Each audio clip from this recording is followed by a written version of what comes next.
Welcome back to another episode of the My Latin Life podcast. Since 2014, My Latin Life has been your trusted guide to traveling and living in Latin America. Today, I'm joined by David Klefeker. He's known for his Twitter profile and his YouTube channel, How We Life. And in this episode, we're going to be talking about internationalization, property in Turkey, all over Europe, Latin America. David's been going crazy in 2022 and into 2023, setting up bases all around the world. And I can't wait to talk to him about it. David, how's it going, man? Hey, how you doing? Pretty good, pretty good. Doing good over here in Istanbul, Turkey. The weather is amazing. How long you been based in Istanbul? So off and on for about 2 years. We actually first came to Turkey 3.5 years ago, actually on our honeymoon, and I've kind of been addicted to Turkey ever since. And did you do do you have a Turkish passport at this point? Yeah, so that's what we're in process to get right now, and yeah, so look. So basically, that the Turkish passport has changed quite a bit this year. It was $250,000 investment into property, and really the amazing thing about Turkey is that you could pretty much invest anywhere you wanted to in Turkey. So you could combine to multiple properties. So if you wanted to get a chalet in the mountains, a villa on the coast, and then an apartment in Istanbul, as long as it added up to $250,000 and it was from a Turkish citizen. And unfortunately, you couldn't buy from a CBI guy. So, somebody who has gotten a citizenship by investment, you could not. It doesn't qualify. It has to be an actual Turkish citizen, born and bred. But as long as you meet those requirements, you could pretty much invest and buy anything you wanted to in Turkey, which is amazing. That's kind of one of the major upsides versus a lot of the other CBI programs, where you have to invest in kind of a government approved development. But unfortunately, it's changed. It's gone up quite a bit. Actually, it's now 400,000. So, which I think is still interesting, especially if you are looking to kind of do multiple things with that investment. So if you're looking for some diversification, you're looking for some yield, at the same time, you're getting a solid passport, second, third, fourth passport. And I think it can still definitely make sense, depending on your situation.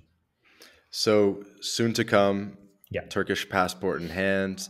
You have one of your tweets said that you have 30 or have had 35 Airbnbs in 5 different markets over the past 7 years. Tell us a little bit about sort of you're an American guy, I believe. Tell us a That's little right. bit more about all the internationalization stuff you have going on. Sure, sure. So, you know, really, it kind of all started about 3 years ago. And it really kind of ramped up, obviously, as soon as the worldwide lockdown started happening. But about 3.5 years ago, my wife and I were kind of sitting down and saying, okay, what does the next 10 years look like for us? And, how do we want to raise our kids? And immediately we wanted to be, not just tied down to one market and one location. We also kind of were reading the tea leaves at the time and seeing kind of which way the U.S. was going. And we wanted to kind of diversify out of the U.S. I have been in real estate for the last 10 years. And so I wanted to, and it was all based in the U.S. And so I wanted to start diversifying out of the U.S. Into emerging markets. We had already, I think around 2015, 2016, we started ramping up our Airbnbs in Florida. So buying, renovating, and then launching the Airbnb itself, then obviously operating it as well. And we were doing that for a number of years. Then we went over into Hawaii, opened up some Airbnbs there. And during this process, we learned kind of how to set it up where you can operate remotely, which is one of the key things I like to talk about a lot is, this whole lifestyle is kind of fueled and funded by location independent income, which is super important. I think that's probably the number one thing I would tell people to focus on first. But yeah, so we opened up a few Airbnbs And I had actually started doing Airbnbs back in 2010 in New York, Mhm. but not on the scale that we're doing them now. And so we started off with a few in St. Pete, Florida, and then we moved to doing some in Tampa, and then obviously, as I said, doing some in Hawaii.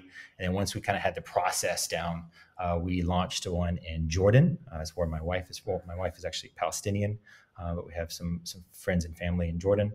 And Mhm. there's quite a bit of tourism in Amman, Jordan. So we have one there, a few, and then we opened another one up, and then we have a few in the Caribbean, and then we've now launched in Turkey. That's a pretty disparate Airbnb portfolio now. Yeah, it is. It is, and but it really just goes back to kind of what I mentioned is having not only diversification, but looking for how we can get residencies out of the real estate, at the same time being able to have an income that we can also, and this is really important, especially just in the last 6 or 7 months, having income that we can adjust the rates as inflation ramps up. And obviously, I don't think that inflation is going anywhere anytime soon. And so, if you've got a 12-month lease, a typical kind of 12-month lease tenant in there, then, if you've got a 9-10% inflation rate month over month, Mhm. over 5, 6, 7, 8, 9 months, I mean, you're losing quite a bit of money over that 12-month lease.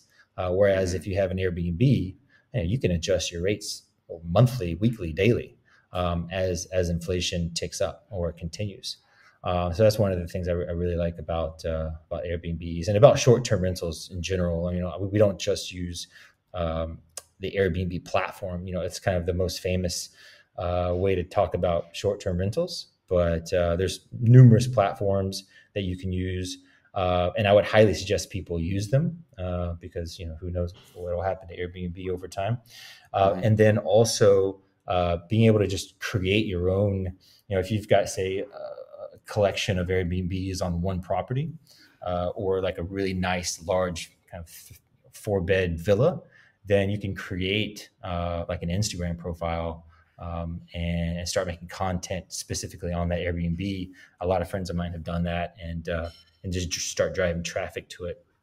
And that way, you're kind of hedging yourself against kind of any issues that Airbnb may have in the future. Yeah. So when did you start looking beyond the US into internationalization and into international Airbnbs? Yeah, so like I said, it happened around 3.5 years ago. We started looking abroad, but then once the lockdowns happened, and at the time, my wife was actually in Palestine, and I was in the U.S. And so when the lockdowns happened, we she couldn't leave, and I couldn't get in to Palestine to see her. So we were actually apart for about a year before we were able to actually see each other again. So during that time, I was like, okay, this is never going to happen again. I'm never going to be at the mercy of a government, shutdown or bureaucrat. So that's when we really started. We sat down and said, okay, Hmm. what do we need to do to make sure that we have complete sovereignty over our finances, our lifestyle, our ability to move freely around the world?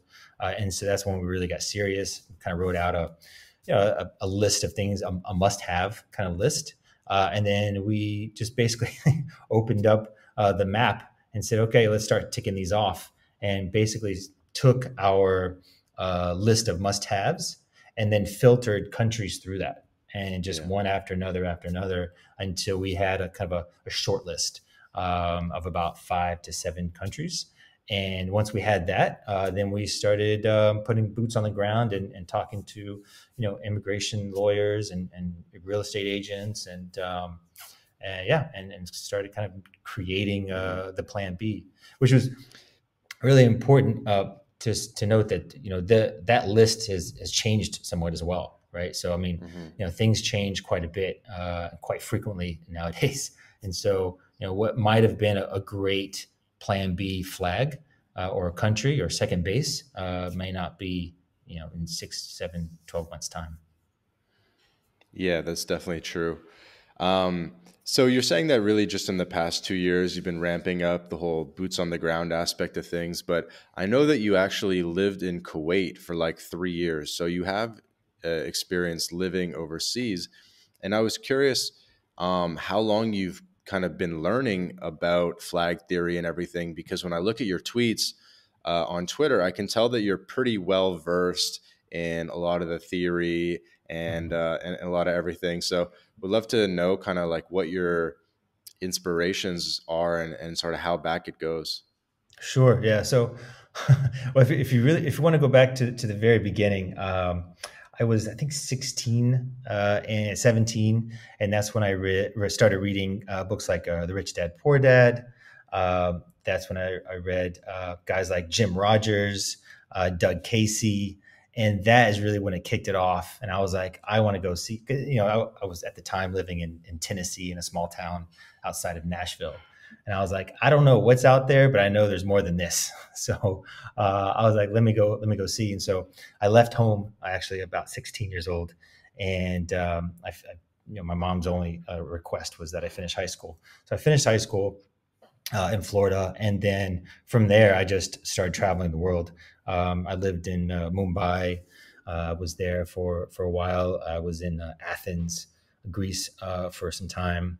And I was in New York and Miami, obviously, but I was just kind of hopping all over the world. Seoul, Korea, and learning. As you travel, as you know, you learn so much. Just by living in a place, and not just traveling, but when you start to actually put some roots down for 6, 12 months, you really start to understand the world a little bit better and on a macro level. And so I started getting really interested into emerging markets. And like I said, Doug Casey and Jim Rogers were huge inspirations, Hmm. as was Robert Kiyosaki. And so I kind of applied what I learned from those guys to what I was living and experiencing kind of all over the world. And it was fascinating to me. I was kind of hooked from that point on. And Yeah. and so from then, I moved to Kuwait. I had an opportunity to do some consulting work over there. So I was there for about 3.5 years. And during that time, I traveled kind of all throughout the Middle East, Dubai quite a bit, looking at property there. I went to Lebanon, looking at property there. And Lebanon is actually really interesting because I actually almost gotten pretty serious about buying an apartment in Lebanon about ten years ago, and it was booming. I mean, it was absolutely there was no sign of any headwinds to what is happening now, and it's been really interesting to watch that country unfortunately devolve to what's happening now, and it was just a really great lesson into what can happen on a very pretty quick short time period, from when it was just a booming happening spot 10 years ago to what it is today. And so, yeah, so that taught me a lot. And then fast forward kind of to moving back from Kuwait to Florida, starting those Airbnbs, and now here I am So back out how of the does US. like a small town Tennessee kid end up in Mumbai? Um, yeah, so like I said, it was just I wanted to see the world. Basically, that was it. And I didn't care, where I went and how I got there, but I just wanted to see the world. And so, actually, interestingly enough, when I got to Mumbai, the number one thing I wanted to do, this is probably a year after I had read Jim Rogers' book. I hopped on a motorcycle and took off for about 2 months through the desert, and so I think that was a huge, like I said, kind of a huge inspiration and mentor Hmm. was those guys, kind of just showing me that there's so much more going on in the world than kind of the bubble that I grew up in. Yeah, yeah, yeah. Yeah, Jim Rogers was a really, really big inspiration for me as well. Which book was your favorite? Was it Investment Adventure Capitalist or Investment Biker or Yeah, it was Investment Biker. because I That's think that was the first one. Yeah, that was the one that really kicked it off for me. And then I read the other ones, Doug Casey's. Um, what was it, International Man, I think it Hmm. was. Read that one. That was really interesting. It was cool to actually, I was able to meet him about a year ago at the Nomad Capitalist Conference. Hmm. I think you had attended as well, or you attended I this did year. not. I did not. Okay. Okay. So yeah, it was really cool to kind of meet him after so many years of inspiration from him, and kind of following a lot of the things that he had kind of outlined. But yeah, that those two guys, man, those are kind of the biggest inspirations, I think, for what I. What did you like about Jim Rogers? So I think it was more of looking at places that most people would kind of write off, quote unquote shithole countries, and he was like, look, there's always a bull market somewhere, and look at the fundamentals and how to kind of see through the chaos, and see the value. And for me, that's what I love about investing into emerging real estate markets. Is a lot of people look at, say, Turkey, and the 80% inflation rate, or they look at Colombia and they see quote unquote narco land, but if you're able to kind of look past all that and get a little deeper, you can uncover a ton of alpha, a ton of value. And for me, I really love that aspect of it, as well um, as the challenge, because it's super easy to invest in a country like the US, where everything is kind of regimented and processed, and so accessible. But when you look at countries like a Turkey or like a Colombia, you really got to roll up your sleeves, put your boots on the ground, and it's a challenge, but super rewarding. And that's one of the things that I really took away from Jim Rogers, is that there's so much more going on out in the world than just kind of what your little bubble is. Hmm. I like that he was sort of successful in a traditional way, with the hedge fund and everything. And then he was also successful as a explorer and adventurer. Mhm. Exactly. Yeah. Yeah. And commodities too. Like he was obviously he's a big commodities investor, and he's always Hmm. touting, to kind of follow the commodity trend. And that was really interesting, because obviously that led me to really understand what money is, what real money, hard money, versus currency, right? And the currency is not money, but things like gold and silver is actually money, and what the real value of money is. So yeah, that's another one of kind of big key thing I took away from him. And what's funny about Jim Rogers is I feel like he really only just did the two trips. Like he did like there were, I mean, he got a Guinness World Record for him, but he did the Yeah. bike trip, and then he did the car trip in the Mercedes, and he's just been milking it for like 30 years. It's funny. I think he and Robert Kiyosaki are kind of the same, because Kiyosaki is kind of the same thing, right? He's been milking the whole, helicopter pilot in Vietnam, buying that first piece of gold over there, and the rich dad poor dad. I think when you find your thing, you kind of just milk it for as much as you can. Yeah, yeah, agreed. Yeah, maybe I don't need to travel the world forever. I just need to do one notable trip and then talk about it forever. That's right. It's not a bad idea. No, but he definitely got me interested in frontier markets, and of course hot commodities was the book, and Right. he was definitely right about the commodity bull market, and Mhm. definitely one of my biggest inspirations because I come from a financial center city, and all my friends are in banking and stuff, and I like how Jim Rogers was able to sort of weave the two worlds of doing sort of like traditional finance, and then uh, basically learning about the world, and then having what he learned about the world sort of influence his investing and allow him to make better investment decisions. Yeah, yeah, absolutely. Yeah, 100% agree with that. So maybe you could tell us. Random question. Where did you meet your wife? Was it while you were in Kuwait or? Yeah, no. So it was actually in Tampa, of all places. And yeah, she was getting her master's degree, and in marketing, and we met there in Tampa, and it was basically, I think we went on our first date, and we both knew at that point that was it. And so I think we moved in together about a month after that. Hmm. And I proposed to her about 8 months after that, and that was it. Yeah, I mean, it was pretty quick. I mean, the moment I met her, actually, I have a funny thing I always tell people is that I I because I met her on Tinder.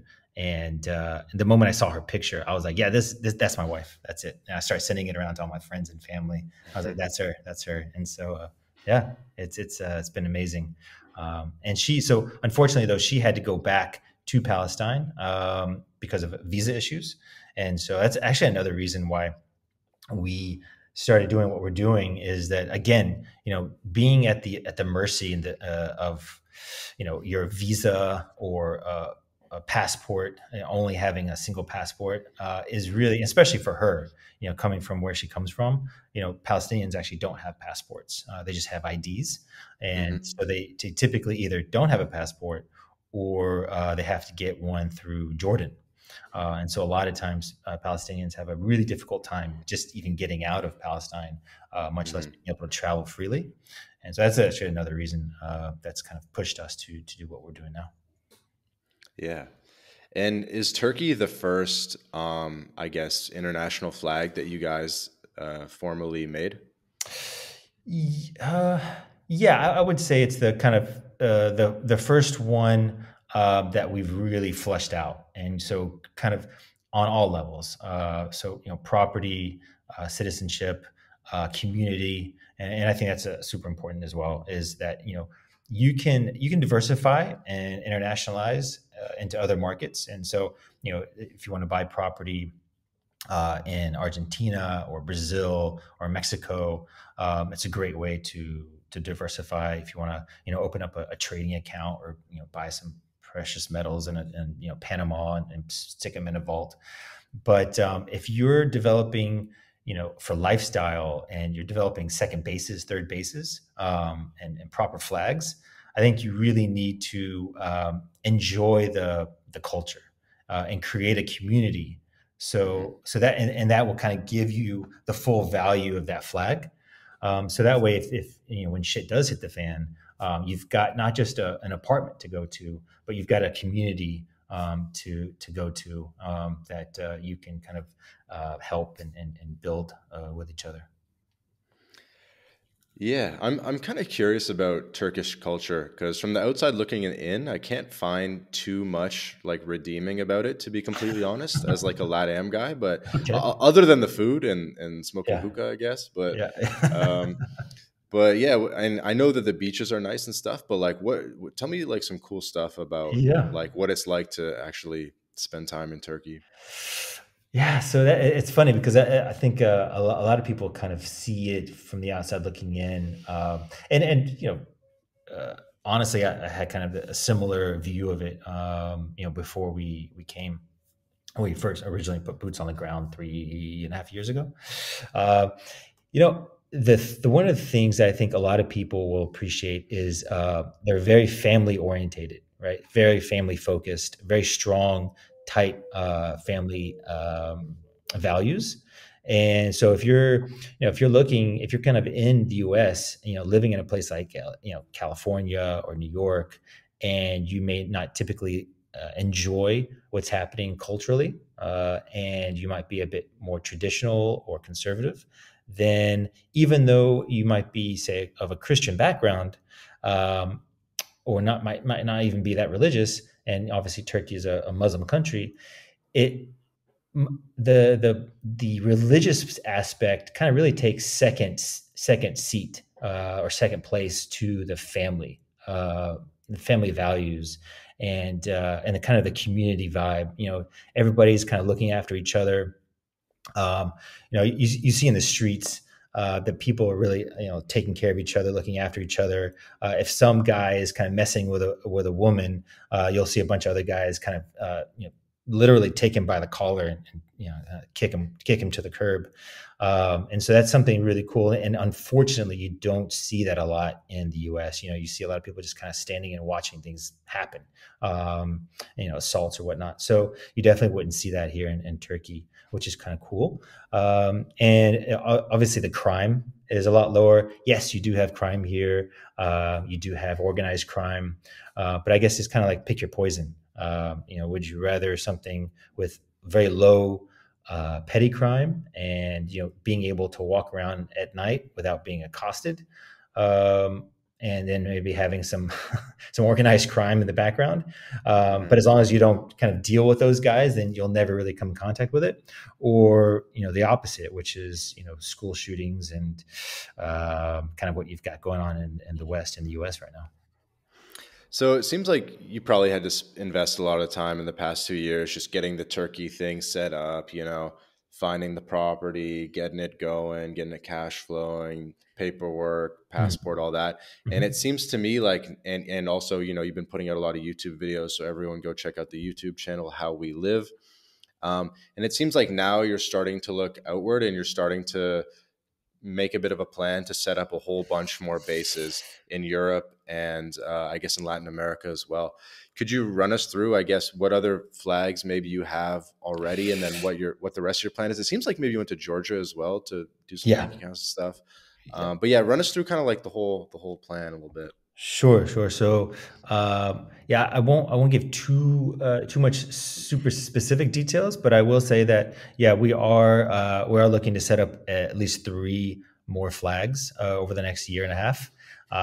And to that point, I think it's super important to have a super focused plan. In the very beginning, I was kind of running around, like a chicken with my head cut off, trying to get as many residencies and bank accounts as I could, trying to diversify as fast as possible. But I realized that we're kind of spinning our wheels a bit, and we really need to get a bit more focused. Yeah, so I heard you mention that in the ROI channel, and I was kind of like, huh, I wonder what that is, because it seems like it's been all Turkey and maybe Georgia to date. So Yeah, no, no. So in the beginning, I was doing quite a bit of flying back and forth from the States before we got over here, and I think at one point I did like a 57-hour flight where I flew to two different countries, set up bank accounts, and then flew back within 57 hours, which is a bit nuts. And but because I was super obviously super excited to get all this stuff set up, but I obviously felt like, what, I need to get as much kind of diversified out of the US as possible, and legally. I mean, obviously, as a US citizen, you got to make sure that you report everything mhm. and set up proper tax structures that won't get you in trouble with the IRS, unless you renounce. But yeah, so obviously doing everything super super legally, but doing as much as I possibly could, setting up trading accounts, whatnot. And so that was kind of what I was doing in the beginning, while my wife was over in Palestine. But More bank then, accounts than residencies. yeah, bank accounts, but also some residencies that were kind of easier to get, like where you just kind of come in, you throw 25,000 into a bank account, and then once you do that, you're able to kind of show that you can support yourself. Um, Yeah. Come on, you got to give us a little hint. And by okay. the way, guys, anything if he's being cheeky here, he goes into more detail on Twitter. I do. So follow him on Twitter, and you'll get more clues. But give us some a Sure, little bit. sure. So like, just for instance, in Portugal, obviously we all know about the golden visa, but there's actually several other visas that you can get that are quite a bit easier and quicker to get and cheaper, obviously, especially if you are going to want to spend time in Portugal. And I think Portugal is a great base. And so that's going to be, kind of just let the cat out of the bag on one of these, is that Portugal is going to be our next flag. And so we're going to go to Portugal in the next couple of months. We've already obviously got things set up there to a certain degree. Got some immigration lawyers and bank accounts. Going to look at property and look at buying some property. Not so much in Lisbon. We'll look kind of up the coast. I think there's still some solid value up the coast, just about an hour. If you look kind of an hour to an hour and a half outside of Lisbon, Uh-huh. kind of in like a Nazare. I really like Nazare a lot. And so Lisbon, I think, is kind of overvalued at this point. Uh-huh. And so that's kind of where you're going to be able to find some better deals. So that would be the next flag. But yeah, we to go back to what your question was on Georgia, we did look at Georgia.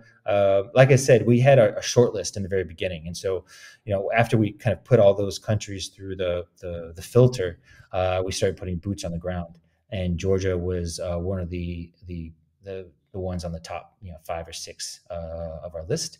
So we went to Georgia, looked at the real estate there, super attractive. There's actually a bank, I think the Bank of Georgia, that you can go to, and they actually have properties on their books that they've taken over. So if someone Hmm. took a mortgage out on their property, they failed to perform, they basically just handed the property back over to the bank. Hmm.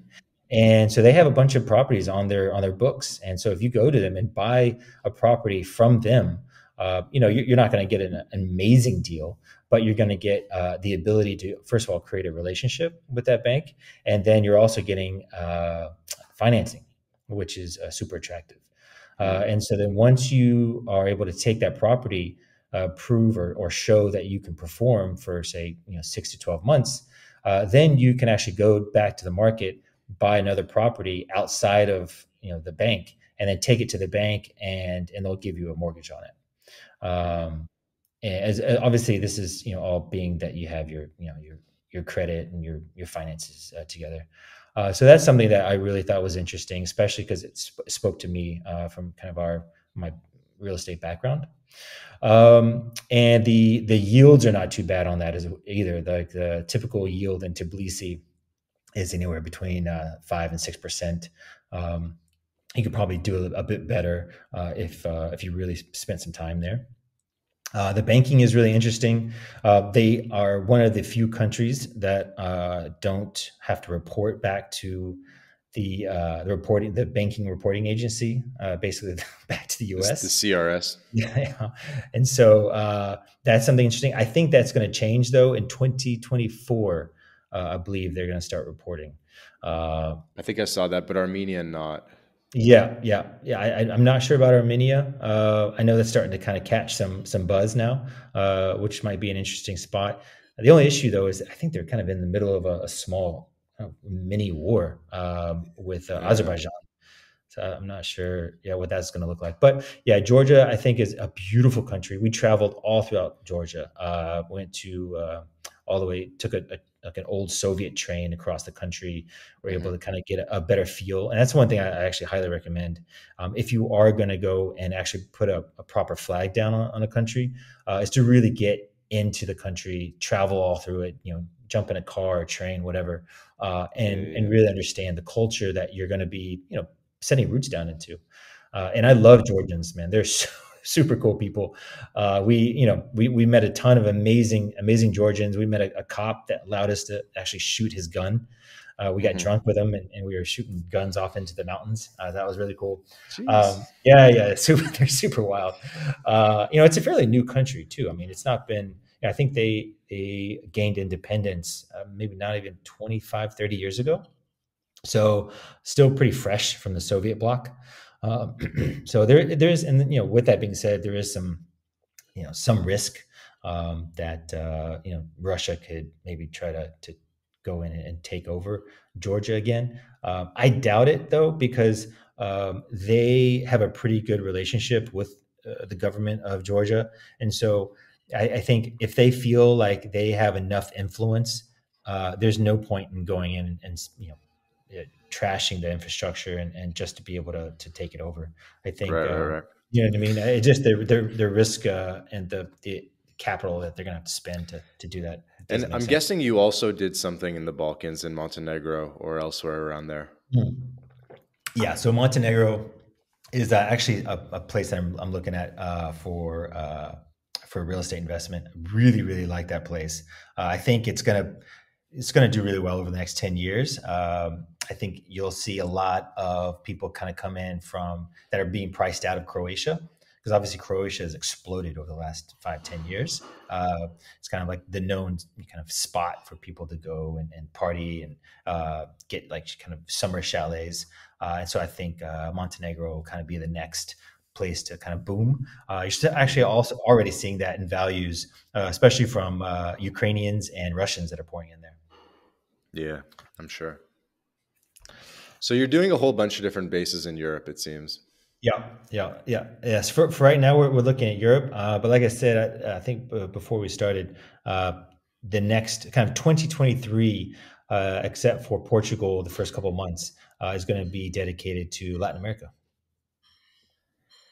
All right. Well, tell me a little bit more about that, as much as you can reveal. Sure. So Latin America, man, it's super interesting. I've always had an eye on Latin America for probably 10 years, especially places like Brazil, Colombia, Argentina. So yeah, we're looking at we actually so our plan before my daughter was born. She's 5 months old now. Our plan was to go over there before she was born and have her there and set up a residency and then get citizenship through Mexico. And Hmm. we were actually looking at Brazil and Mexico together. They both have a birthright citizenship program. So basically, if you have your baby there, and you don't have to be you don't have to be citizens of that country. So you can basically just go there, give birth, and that baby is automatically a citizen. And then over the course of the next year or 2 years, Mexico is about a year. Brazil takes about 2.5 years. You can claim naturalization through your baby, and it's obviously way cheaper than any kind of investment or buying property. It's pretty straightforward. So Hmm. we were looking at those two places. I highly recommend if someone's looking for kind of a budget option for a citizenship, then Mexico and Brazil would probably be my two top picks. They have great private hospitals. We were looking at a couple different packages, where it's anywhere between 2,500 and 4,500 bucks for a complete birthing package, which is incredibly affordable, especially when you compare it to the U.S. And there's private hospitals, beautiful, amazing hospitals. There's a really popular, famous hospital in Sao Paulo, Brazil, that a lot of people, a lot of expats have their babies at. It's called what is it called? Albert Einstein Hospital, and that's actually a very popular one. Uh, How do you find the info on where the expats are doing it, like the specific hospital or the birthing packages? yeah, it's a shit ton of research. Yeah, I mean, I'll get on the online, and I'll first of all I'll start to call up immigration lawyers, and then usually they'll put me in the right direction. I'll talk to agents on the ground. I'll talk to friends, find people that are or have already done something similar. And like there's a guy that I follow on YouTube called Michael Thorup. I think his Mikkel channel. Thorpe, yeah, yeah, Yeah, yeah, the yeah, Canadian yep, guy, yeah.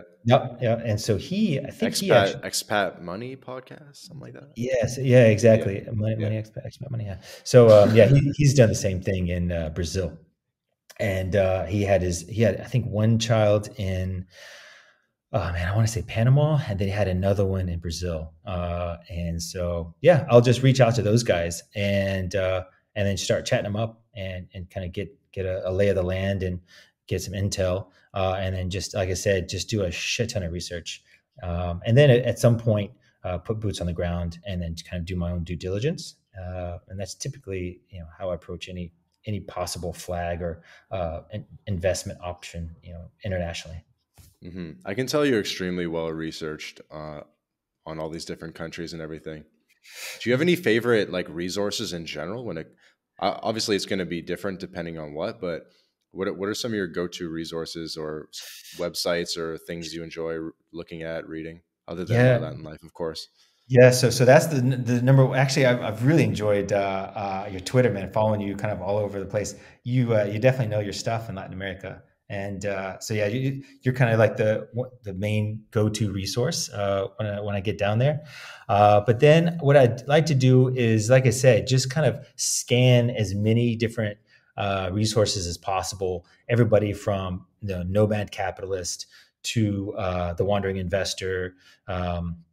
to guys like Jake Namada, all those guys, and because obviously these things also change quite frequently. So what might cost 3,000 6 months ago is going to cost 6,000 now, right?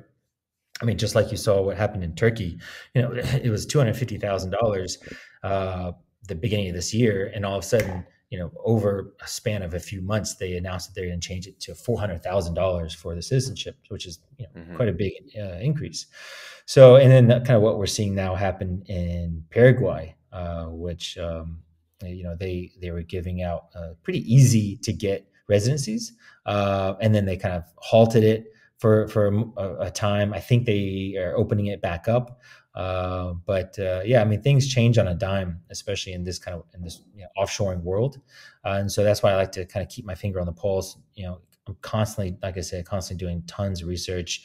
And then the most important thing is just to book a flight and get there, and then start talking to as many people as I can. It's a funny thing I like to tell people is that, I spend probably more on coffee and beer than anything else doing research. And that's probably, Just like inviting people out yeah, and yeah. It's yeah. like, hey, let me buy you a coffee, let me buy you a beer, and kind of give me your experience. Tell me, kind of give me your highlights, your intel, and your notes. And then if there's anything I can share from my experiences, then yeah, go for it. That's pretty cool. Who are some of the people you've met up with in real life? You mentioned Doug Casey. Who else? Yeah, so Doug Casey, Robert Kiyosaki, I got to meet him as well. That was super cool. The Wandering Investor, that was pretty cool. Ladislas, that was cool. We've had a couple beers together. Yeah, yeah, that's awesome. Let's see, and then probably a lot of kind of just low key investors. I mean, there's tons and tons of guys that are doing what we do, but just kind of under the radar. And Hmm. there's a guy who I met up with just the other day. Blew my mind, man. This guy, so he's got property in 7 different countries. He's based out of Hong Kong. He's already bought tons of stuff here in Turkey. He just shot me a text actually yesterday. He's in Dubai buying an apartment. So obviously, a ton of kind of a wealth of knowledge and experience that guy has. And so, yeah, I just love to kind of connect with those guys and kind of just share notes. And that really helps keep, again, my finger on the pulse because, like I said, things change quite a bit and quite frequently, especially nowadays. Hmm. Yeah, it's interesting. It's there's not too many people that are super public about it. Yeah, and I think that's because obviously depending on where you're from, like I think you're from the States, right? Canada and the States, yeah. Canada, States. Okay. So obviously, uh, we might not want to put so much out there, especially if you're from the US and Canada, especially doing what we do. Obviously, everything is legal, but it's not something that they want a lot of people to start doing. And so I think a lot of people like to kind of stay under the radar as much as possible, and that's one of the reasons I think a lot of people diversify internationally anyway, is so to kind of hedge against that overreaching government and those bureaucrats that like to get in your business and your life. That's one of the Hmm. main reasons why we do what we do, is to take back kind of our own personal autonomy, and not and no part of my life I want to be dictated by anybody in government. Do you think you ever would give up your U.S. citizenship? Yeah, yeah, and I think about that a lot actually. And a lot of people always ask me that as well. It's tough. It's really tough because obviously on one hand I love America, right? I love what it stands for. But the United States has gone way off the rails. And so the idea of America, I think, needs to you can find uh, freedom all over the world and opportunity all over the world. And so I think it it it really depends on which way the U.S. goes over the next 5-10 years. I'm definitely keeping. I mean, hence why I'm doing what I'm doing is so that we have options. So Hmm. if shit does really go sideways and it continues on the track that they're continuing on, then it's a possibility, man. It's a strong possibility, and I'll definitely be in a position where I'll be ready to do it, and it won't it won't be massively kind of life altering. Right. It'll actually just be a massive benefit from having to file every year. So if you're looking forward, let's say 10 years to make a round number, how many passports and residencies do you think you'll have? Uh, it's a good question. Probably in 10 years. I mean, look, I I think that you should continually have your plan B um, adaptable and constantly evolving. And so I think what I'd like to focus on is 3 to 4 passports and then maybe 5 residencies. But again, you don't need all that to have a solid plan B. I mean, some people it's enough to have 2 residencies, an extra citizenship, and maybe a bank account or two, and then that's it. Especially like for my sister and her husband, they they've got the white picket fence, the 2.2 kids, and and the 9 to 5s, and they're super happy to live in the States and super happy with paying their taxes every year and tax rates that they have to pay, and going to that 1 year vacation at Disney World, and that's their life. And so for them, I would actually recommend not going too crazy and keeping it super focused and simple, right? But Hmm. for me, I want to live all over the world. I want my kids to live all over the world. I want them to have that experience. I want to raise my kids, to be kind of international, kind of global citizens. Hmm. My kids are going to speak 3 or 4 different languages by the time they're 5. So, and that's the lifestyle I want, and so being a sovereign nomad for me is about having these bases that I can go to, have everything kind of set up and spend 4, 5, 6 months out of the year and really enjoy the community, enjoy the diversification, the asset protection, and live that kind of lifestyle. Hmm. In one of your tweets, you said that your goal is to have 2 to 3 home bases where you Mhm. can settle for 6 months at a time. Exactly. Yeah. Yeah. And I think that's kind of I've traveled where, I was in a different place every week and a half, 2 weeks, especially when I was younger in my 20s. And that was a lot of fun. But when you start to get older and you start to create a family, it's not so feasible. And so I think for me and my wife, our goal is kind of that 4 to 6 months at a time. Obviously, there's also some tax issues that you want to be careful of. You don't want to stay in certain places for too long, otherwise you'll Hmm. kind of get swept up into their tax system. So that's another reason why I think 4 to 6 months is perfect. It gives you enough time to kind of get in, get settled, uh, you know, get a nice routine going, because obviously also when you're traveling every week, 2 weeks, it's not so optimal, especially if you're trying to build a business or running any kind of For sure. business. So yeah, I think for me it's 4 to 6 months, 2 to 3 bases. That way also too, when you go to that base, that second base or third base, you've got your wardrobe, you've got your moped or your car, you've got your life, you've kind of got everything set up, your coffee maker, you know what I mean? So that's the kind of the cool part, is that it's almost like you're on vacation, but you've got all of the things that make it home there. Hmm.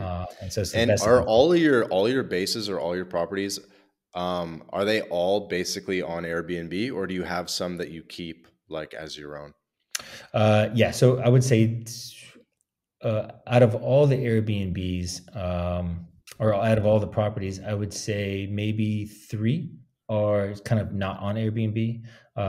Maybe occasionally I'll put them on, but yeah, I mean, I definitely don't want them sitting kind of just empty for too long. Uh, so yeah, they're I would say 90%. Yeah, how do you maintain a place when you're not there? Do you have, some like old lady neighbor that you give a second key to, or do you have something more formal with like a property manager?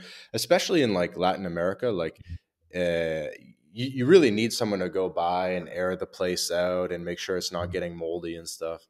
Yeah, I mean that's the same thing, kind of similar situation with Hawaii. Um, yeah, so All the above. So like in Florida, we've got actually a couple of people who are hosts for other properties, and that's typically kind of a thing that I've done over the years. Is what I like to do is go on Airbnb, find a host or super host that has got say 5, 6, 7 properties, and that kind of tells me that they're doing it as a job. And then I'll just connect with them and say, hey, look, I've got a property, 2 properties, 3 properties, whatever it is. Let's partner up, and you can kind of host mine. And so that way, obviously, I know that they know what they're doing. They've got a track record, they've Hmm. got super host status, so obviously I can benefit from that. And then we're also partnering up, as opposed to me just hiring some property manager to do it. So let's talk a little bit about like international Airbnbs a bit. I know we've been bouncing around, but I mean, here's what it is. But I'm super curious about this as well because I would like to do something similar in a couple of my different bases. Um, and I think I'll start with one question. Do you typically go for like single family homes or for like apartments in a building? And the reason why I ask is I feel like you get more leniency or more ability to get licenses and stuff when it's Mhm. like a single family home, and when it's an apartment in a building, sometimes there's like a building board of management, and the board has to allow Airbnb to exist in the building, stuff like that. How do Yeah. you think about like type of property? Yeah. So it depends on the market. Like in Hawaii, there are more of like villas. In St. Pete, Florida, they're more like apartments, kind of condos. Um, Hmm. we had a couple of multifamily buildings, and so within that multifamily building, we had 3 or 4 Airbnbs, and it made sense for that market because it's like a 1 bedroom, 1 bath, or a studio, and we had a lot of people just kind of doing like weekend trips, especially from other parts of Florida, and so for that particular market, that's the kind of type of property that works well. But then Hmm. in other areas, like say in the south of Turkey, we're looking at a villa. It's a 5 bed, 4 bath, overlooking the water. And for that area, that's kind of where you're going to get the highest and best use. Yeah, I mean, obviously you can do well with like maybe a studio or a 1 bedroom, but in that area I just feel specific. like you're going to get shut down by like the building if there's noise or whatever. Mm, And it's like a huge risk, right? Because here's the thing is if you like in a property or in a market like Montenegro or Turkey or Portugal, mm, like the local population can't really afford the rent if it's like a nice property and it's really almost tailor made for Airbnb. And if mhm. for some reason you sort of get shut out from Airbnb, like you're not in a great spot. You know what I mean? Yeah, no, totally. Yeah, and so that's actually something that we came in contact with in Florida. Is that locals that start to get upset? They're like, okay, we're seeing a different car plate in the driveway every other week, and so you can get shut down. Yeah, super easy. That's why I wouldn't recommend getting something in a building that specifically is like we do not want short-term rentals. You definitely want to go into a building and make sure you're looking at the bylaws and making sure that it's they allow short-term rentals, because yeah, you're right. I mean, that is a risk. And so yeah, I think that's one of the first things you want to look at is is the building short term friendly? Is the area short term friendly? Is there already a lot of short term rentals in the area or in that little kind of neighborhood? That's definitely something you want to look at. Hmm. And so you don't mind going into a building where they say like we're down with short-term rentals, because I think the issue with that is like they can always change their mind like 2 3 years from now, and you're in a bad spot. But then also those units are probably marketed towards foreigners and towards investors, and there's probably like a huge premium. Hmm. Yeah, yeah. I mean, you've got, especially in the last couple of years, we saw that big time, especially in Miami. The values of condos just going through the roof, and tons of people were going in and not buying them for specifically Airbnb, but you didn't then saw a lot of these kind of arbitrage guys. Basically, lease arbitrage, where they go in, they'll lease the, Mm, the condo, get a 12-month lease, and then stick it on Airbnb for 2.5 times the rent, hmm and that's actually been a problem, I think, driving up Airbnb rates.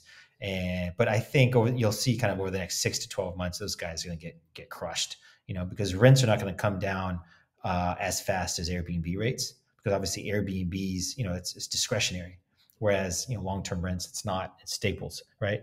And so long-term rents might come down, say, just for instance, 5%, but the Airbnb rates are going to come down by 10, 15%. So what happens that, that spread, you're just going to get crushed. It doesn't make sense anymore. And you already had a major capital inlay of, say, 10,000 to launch that property, to launch the Airbnb, through getting all the furniture and the dishes and everything set up. So, And so do you ever do the lease arbitrage, or do you always buy? No. I highly recommend not doing the lease arbitrage. Lease arbitrage only works when everything goes up, right? So, if the rents are going up, and it's fine as long as your Airbnb rates are going up. But if something happens, I mean, it's kind of a house of cards, in my opinion. You want to buy, and that's the same thing with buying property. You want to make sure you're buying property that can perform as a long-term rental. If you're buying that thing and you're running your numbers and it only makes sense, it's only performing, it's only covering at, say, Airbnb rates, if, like, say, the current Airbnb rates, and you're not performing any kind of stress test to say, okay, what happens if X, Y, and Z? What happens if another black swan event? I don't have any income for 6 months or 12 months. Then you could be underwater pretty quickly, especially if you've got a mortgage or any kind of financing on that thing. So you definitely want to run your numbers as a long-term rental. And as long as it makes sense and you can throw somebody in there at a 12-month lease and there's strong long-term rental demand in that area, then you're good to go. Those are kind of the things. So let's take the example of Portugal, because that's where I am now. So let's just say Nazaré or something on the coast. Like, no Portuguese person could afford a villa on the beach, really. You know what I mean? Yeah. Or so how would you think about a market like that?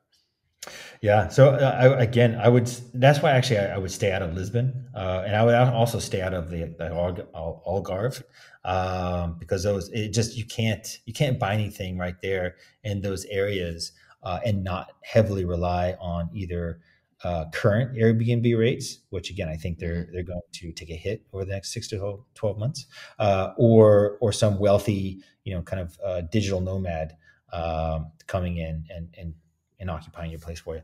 So places like Peniche, I think Peniche. Okay, that's a really cool town that is kind of growing because of a lot of Portuguese are getting pushed out. And I'm not talking about kind of the working class, but more of that middle income, maybe upper middle income Portuguese that were in Lisbon are now getting pushed out and going into places like Peniche.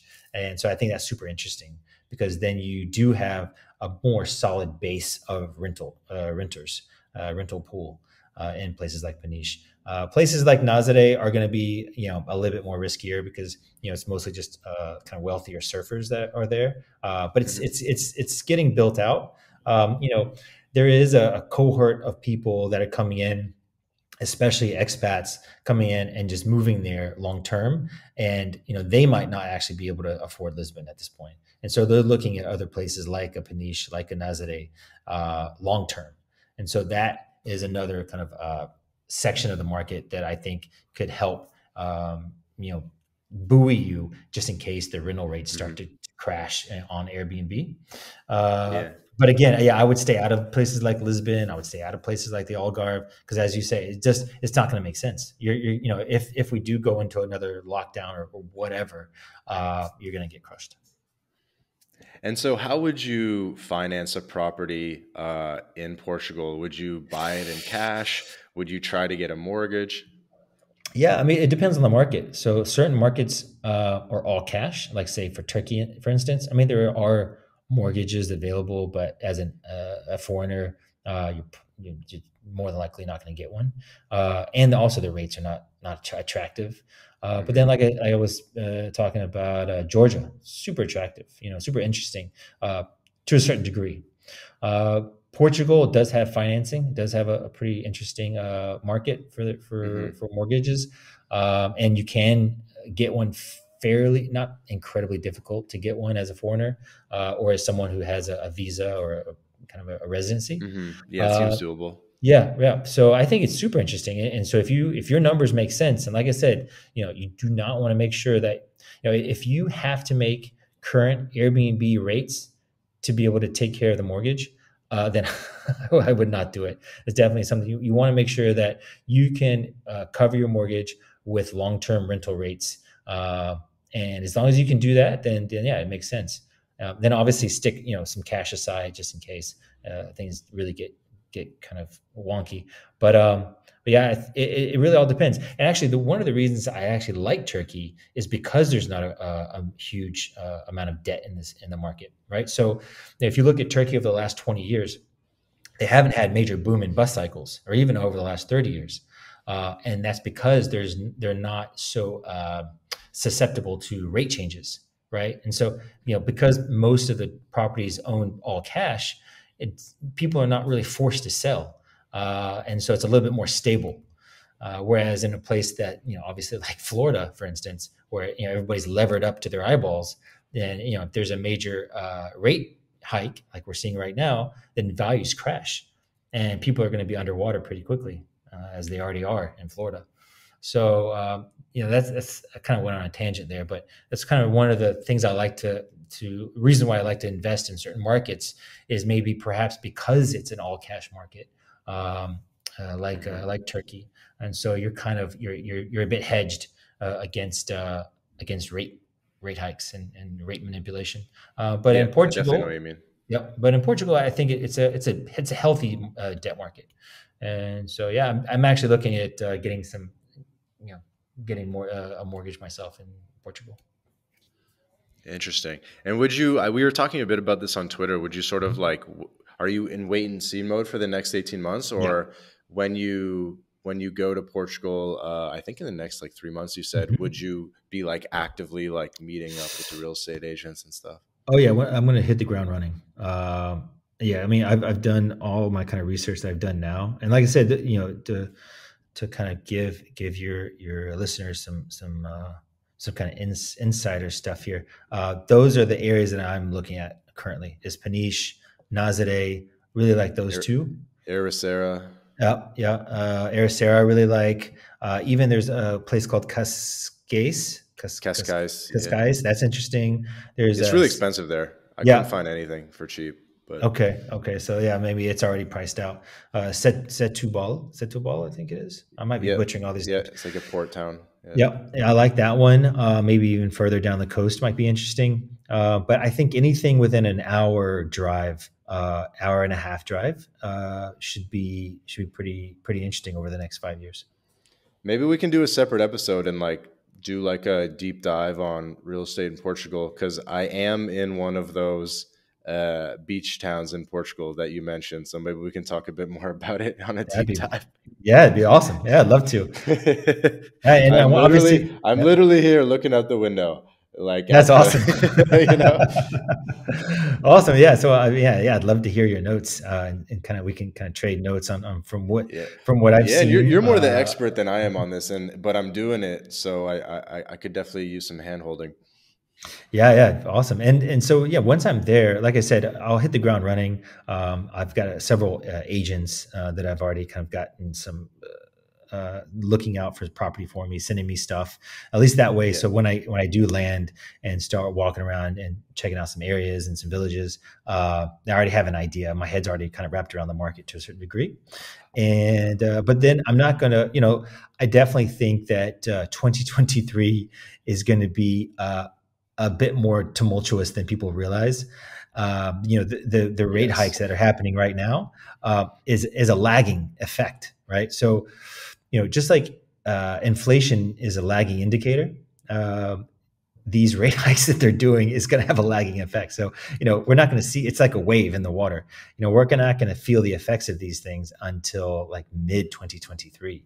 And Hmm. that's when, because basically all they're doing, just to kind of go off on a little bit of a tangent here, all they're doing is trying to drain liquidity out of the system, right? And so when you start really draining liquidity out of the system, you start to have, uh, liquidity issue for a lot of people, where they start to say, okay, I've already drained my savings. I've already put everything on my credit card, maxed out my credit card. So now what do I do? Well, I'm going to sell my vacation home on the beach, or Yep. maybe I need to downsize and get rid of this 5 bedroom, 4 bed, place, and get an apartment, whatever the case may be. And so that's when you're going to really start to see some deals. Yep. Um, let's do a last little bit just on like internationalization stuff and just sort of fleshing out some of your philosophies. Because I know you do have a lot about flag theory stuff, but it's almost hard to like ask questions to get it out of people. Yeah. Okay, so you had one tweet that Well, was yeah, sorry, just not to cut you off, but yeah. one of the main staple, or the main reasons of flag theory, is to hedge yourself against government overreach and authoritarian and kind of runaway government bureaucrats, right? And so I Mhm. think the last thing you want to do is say, "Hey guys, this is my these are my notes, and this is exactly what I'm doing. Here's my plan," so that way you know kind of where to find me. Uh, that's kind of the opposite of, I think, a lot of kind of, at least the reason why I do flag theory and why I think it's so powerful. But sorry, go ahead. Mhm. Didn't mean to cut you off. So you had a tweet that was how to become more sovereign without leaving your kitchen table. Yeah. So what are some ways that people can start engaging in flag theory Hmm. without having to take a flight and doing it on the computer? Yeah. So I think the first thing you can do, well, obviously, what you want to do is think about, you know, what happens if, right? So what happens if, just like for instance, the last 2.5 years, you've been locked down, right? And we've seen all kinds of shit go down. So we've seen things like a soccer mom give a $20 donation to the trucker rally in Canada, and then three weeks later, her accounts are frozen. And I mean, she was just some soccer mom that gave $20. And so, what happens if is a great way that we've kind of created our plan B. And so, if you're sitting in Idaho, and you're like, yeah, okay, cool, I want to have a plan B. I totally hear what you're saying, but I've got 2 kids. I've got a 9 to 5. What do I do? So first, I would say, start to diversify out some of your capital, start to diversify out some of your assets. And the way to do that is by having another couple of bank accounts outside of the US, where it's a little bit harder for possibly your accounts to get frozen, right? And a little bit harder for a government to reach those accounts. Now, again, if you're unfortunately a U.S. citizen, you have to make sure you're reporting those.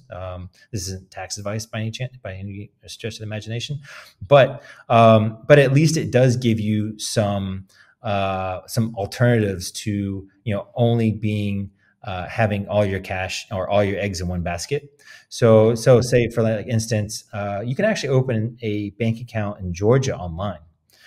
You can open up a bank account in Belize online. Um, so it's kind of a way to get some of your capital and cash out of the U.S. And so have some kind of hedge against possible kind of account frozen, your accounts being frozen for any reason. Another way is to buy some precious metals outside the U.S. So you can go to places like the Caymans. You can call up a vault there. I forgot the name of the vault that they have there. Maybe if you want to put the link in the notes below, but basically, you can just call them up. You can buy some gold or silver over the phone, and they'll store it for you in the vault. There's obviously a small fee for storing up to a certain amount. I think the more you store, the smaller the fee. That's another way to have some kind of diversification and a hedge, and have some assets that are kind of a little bit outside of a government's reach. Um, and obviously, having precious metals, I think, is a great way to hedge against any kind of future debasement, which I think is just going to continue. And then, another way is to just simply start calling up real estate agents and immigration lawyers and start getting an idea and a plan together. And these are all things you can do from your kitchen table, and really start to put together a plan B. And then at some point, if it does make sense, say you've got that once a year vacation coming around the corner, then you can take your family, instead of taking them down to Disney World for a week or two, you take them to Portugal, or you take them to Turkey, or you go down to Latin America and kind of see what's going on down there. And so yeah, that's kind of what I would suggest people do if they're kind of more of that 9 to 5, four member family sitting in Idaho or Ohio or something like that. Sweet. Yeah, I like it.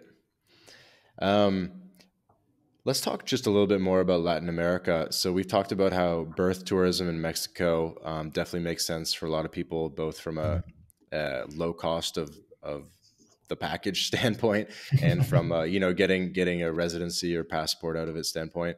What are some of the other opportunities in Latin America that you find interesting?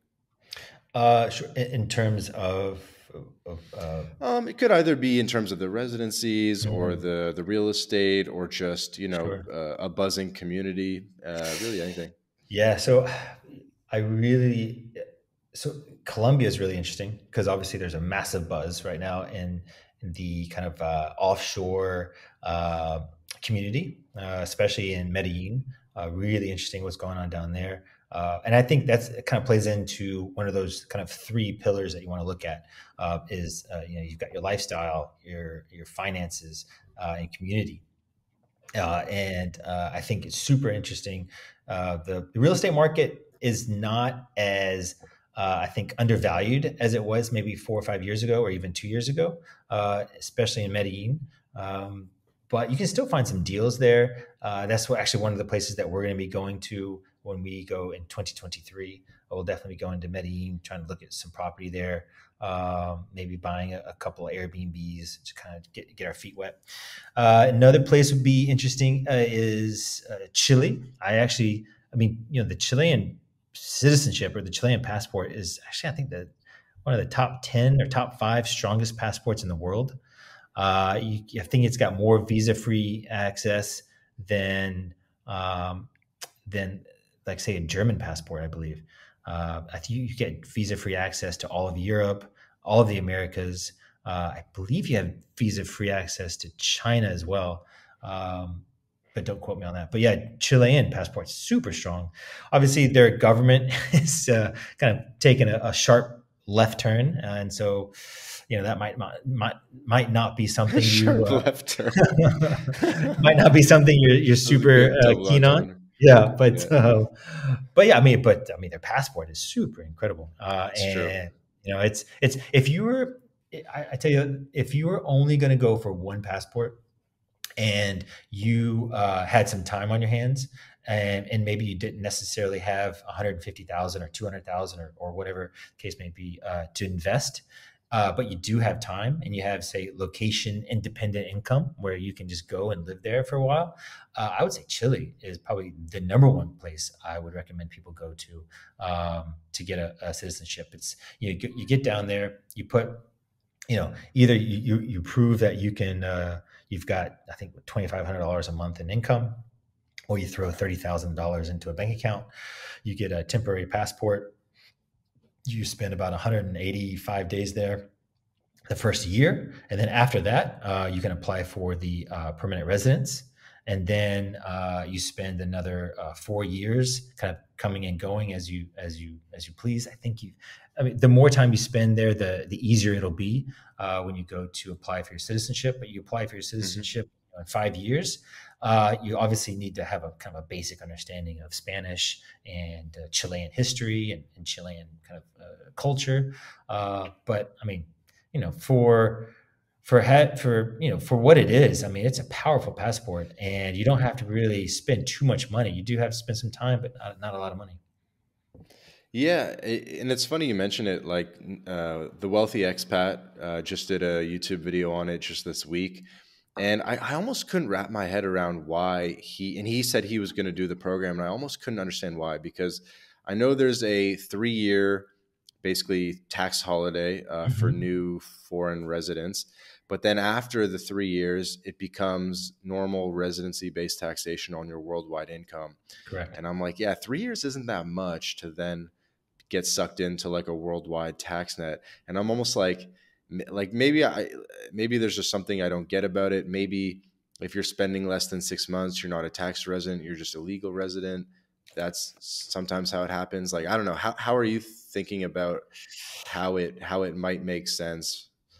Yeah, so I mean, there's definitely ways that you can structure to mitigate. Yeah, because their taxes are not attractive at all. At all. I mean, I think it goes up to like 40% in certain cases. So yeah, definitely not a place to go for tax optimization. But as you say, there is a 3-year tax holiday that you can apply for, and then obviously now you've got just 2 more years of brutal taxes, and you will get swept and you will get swept up into those into that tax system. So I think if that is an option or something that you're going to want to do, make sure that you've got everything kind of set up, and where however you've got to set up once you get there and you are having to start paying taxes, that you're going to be paying the least amount of taxes as possible. And obviously you're just going to do the calculations, right? How much tax am I going to have to pay for 2 years? And is it worth, at the end of that 2 years, obviously it's going to be a 5-year process. At the end of those kind of 2 years of paying taxes, I'm going to get a citizenship out of it. Is this citizenship worth that money that I'm paying in taxes? And for some people, I think it is, because their taxes are going to total maybe 30, 40, 50,000. But other people, the super high net worth individuals, their taxes might end up paying, $400,000 or $500,000 in taxes. And so I think it'd be better just to go and buy a citizenship in the Caribbean. But I think it's an incredible option, especially if you don't want to spend the money, but you have the time. It's true. Yeah, it's definitely, it seems to be making a comeback because like Sovereign Man used to talk about it like 10, 15 years ago, and then we kind of got out of it, and I guess maybe it's making a comeback. So, David, in this episode, we've really covered a lot of ground. I mean, we've talked about Europe, Latin America, residencies, birth tourism, investing, getting started from your kitchen table. And I thought maybe the best way to wrap up would just be to double down on how people can get started, how people can start internationalizing, and what are some of the best ways to start planting flags. Sure. Yeah. No. So I think it really, you need to have a clear plan, because obviously there's some major opportunity costs that come with this kind of lifestyle and investing, in markets where it's an all cash market, right? And you're having to spend, $200,000, $300,000, $400,000 on property or on a citizenship. And so, yeah, I think sitting down, coming up with what you want your life to look like, your lifestyle. Do you want to have a plan B where, it's, as you say, it's just from your kitchen table, and it's just kind of a plan B that you put in your back pocket and you continue on with your life in the US or in Canada, then great. But then if this is a lifestyle choice and you want to be more nomadic and you want to have that quote unquote sovereign nomadic lifestyle, then, I think you really just need to create a list of 4 or 5 countries that interest you and that kind of align with your goals, and then book a ticket, man, and just start putting boots on the ground. Yeah, makes sense.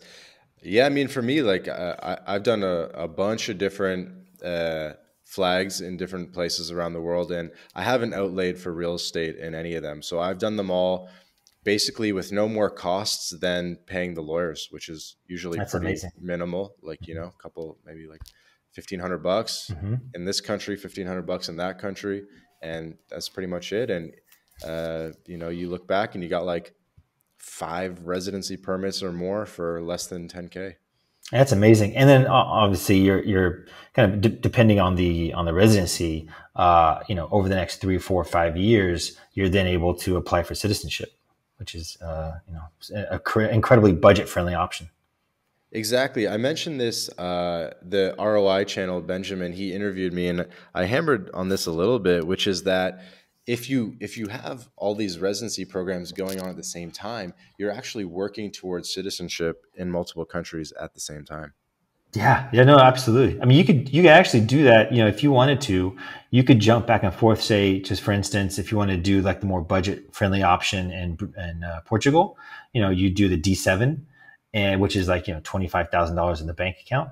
and then you do the Chilean one, which is another 25, 30,000 in the bank account, and you just spend 6 months in Portugal, 6 months in Chile, and you could have two incredibly strong passports in the span of 5 years. Yeah, that's a perfect little plan. So, David, why don't you, send us out with telling people how they can get in contact with you and just kind of promote whatever you like.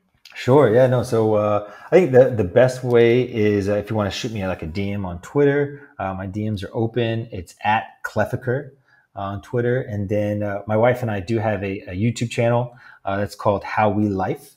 You can find us there on YouTube. And yeah, feel free to reach out on either one of those. I've also got a, a website called the Sovereign Nomad. We'll put that down in the links below, and you can hit me up on there as well. Absolutely. Yeah, I'm really looking forward to seeing how 2023 looks for you with Latin America and everything. I think that'll be an exciting new chapter. And I'm really happy that we got the chance to finally connect after, kind of supporting each other on Twitter the past couple of months. And now, now we're homies. Yeah, it's been a lot of fun. Yeah, I appreciate it.